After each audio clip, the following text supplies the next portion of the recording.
This book is called Everybody Needs a Rock.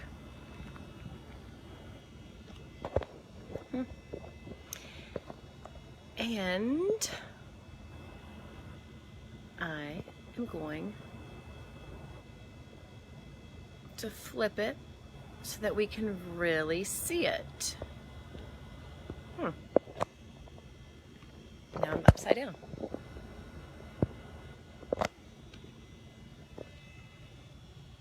Everybody needs a rock. You wouldn't think this would be such a difficult book to read, but in addition to my technical challenges, this book is also a very old book from 1974, but it speaks to me because I think it does so well what our museum does so well. Our museum brings sculptures into natural environments so that we can see them in a different light. And just like our sculptures existing as artwork in the natural environment, this book speaks to the natural environment, inspiring imaginative thinking, visual literacy, and inspiring the connection between nature and art. Let's get started. I'm going to read it, and then I'm going to show you the pictures. Everybody needs a rock. I'm sorry for kids who don't have a rock for a friend. I'm sorry for kids who only have tricycles, bicycles, horses, elephants, goldfish, 3-room playhouses, fire engines, wind-up dragons, and things like that, if they don't have a rock for a friend. And this picture here is of this young woman, and she is in the colored-in illustration, sitting on the trunk of an elephant.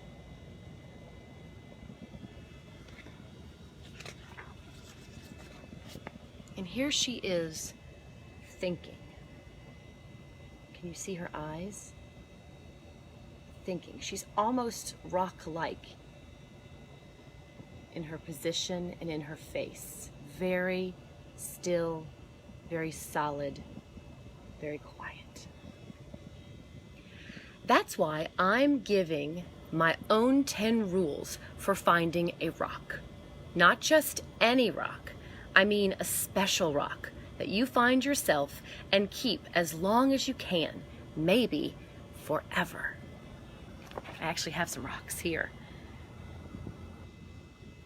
that I've found and I've kept. I haven't actually labeled where I found them.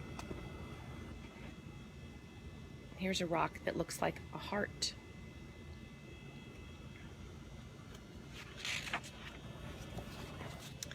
This next picture is of that same woman, that same young girl, and it's like she's embedded into the landscape, into the rocky landscape, maybe where she's from. This could be set in, say, the Southwest in Texas, out in West Texas, or farther out of our state. The book continues. If somebody says, "What's so special about that rock?" don't even tell them. I don't. Nobody is supposed to know what's special about another person's rock. All right, here are the rules. And there are 10 rules for finding a rock. So think about these when you're looking outside, maybe this weekend. Rule number 1, if you can, go to a mountain made out of nothing but 100 million small, shiny, beautiful, roundish rocks. But if you can't, any place will do. Even an alley, even a sandy road. I like the fact that it's an alley because a lot of us live in the city and we can find rocks in alleys. They don't have to be in a park or in a creek bed like I tried to be in just a little while ago. Rule number 2, when you are looking at rocks, don't let mothers or fathers or sisters or brothers or even best friends talk to you. You should choose a rock when everything is quiet. Don't let dogs bark at you or bees buzz at you. here is our character sitting with her back toward us against a big rock, and she's looking out maybe at another rock. Her rocks seem awfully large. Her landscape seems awfully large. So don't let dogs bark or bees buzz, but if they do, don't worry. The worst thing you can do is go rock hunting when you are worried. Rule number 3, bend over more, even more. You may have to sit on the ground with your head almost touching the earth. It sounds like one of our yoga poses from our family yoga. You have to look a rock right in the eye. Otherwise, don't blame me if you can't find a good one. And here is our young woman's eye, and she's looking a rock right in the eye.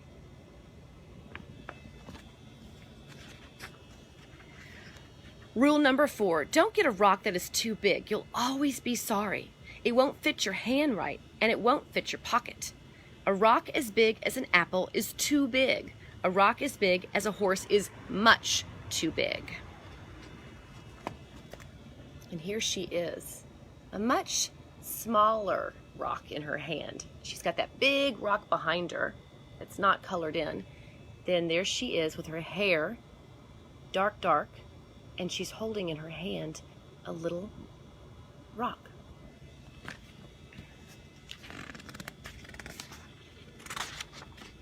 Rule number 5, don't choose a rock that is too small.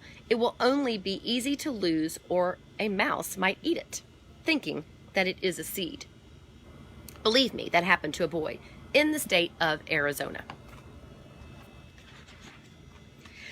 Rule number 6, the size must be perfect. It has to feel easy in your hand when you close your fingers over it.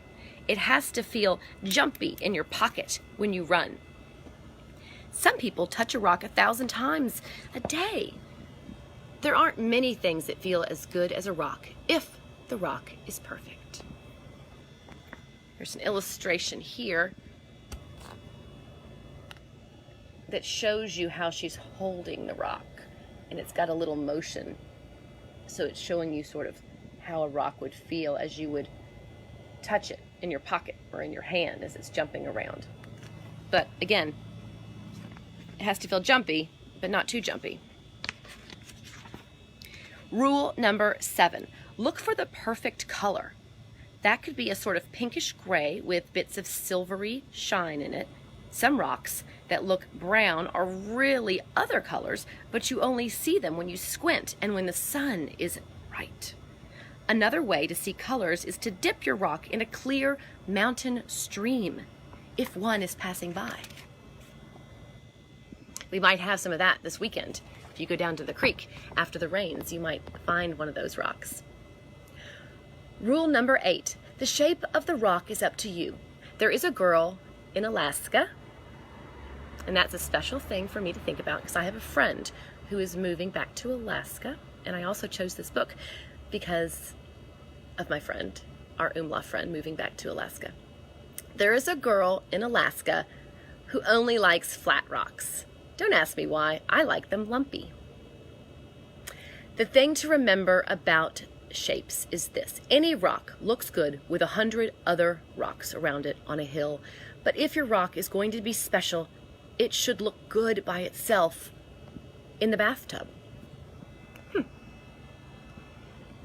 So here is an illustration. It's a little more difficult to see, but it looks like it's a abstracted version of a bathtub with a rock. There's the bathtub faucet drain. We're almost getting to the 9th and 10th. Rule number 9, always sniff a rock. Rocks have their own smells. Some kids can tell by sniffing whether a rock came from the middle of the earth or from an ocean or from a mountain where wind and sun touched it every day for 1,000,000 years. You'll find out that grown-ups can't tell these things. Too bad for them. They just can't smell as well as kids can. I think I could smell a rock from the ocean. I don't know about the mountain.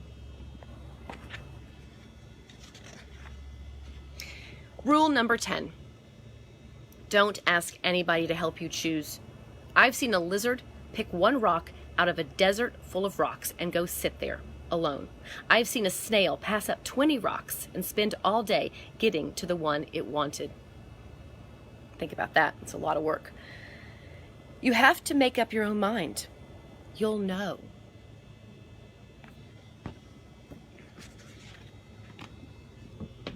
This is the last page.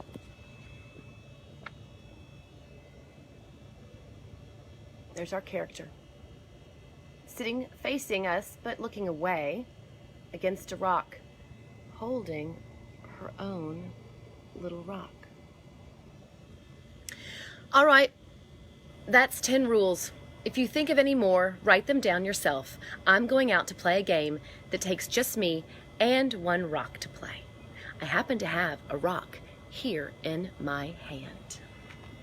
Thank you for your patience once again as I navigate the world of FaceTime Live and Storytime. Everybody Needs a Rock, a wonderful book by a woman named Byrd Baylor with pictures by Peter Parnall.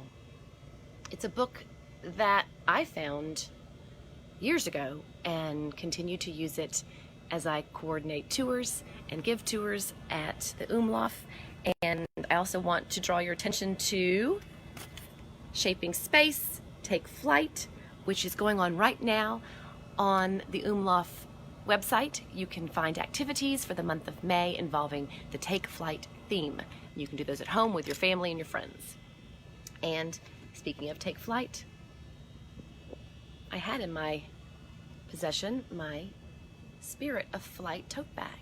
And if you were interested in supporting the Umlauf just a little bit longer, they were not open, you can go onto the Umlauf store and find gifts and such that might be just perfect for collecting your rocks. Cheers. Thanks. Have a great weekend ahead. Happy Memorial Day weekend. Think of those who have served us. Thanks. Bye.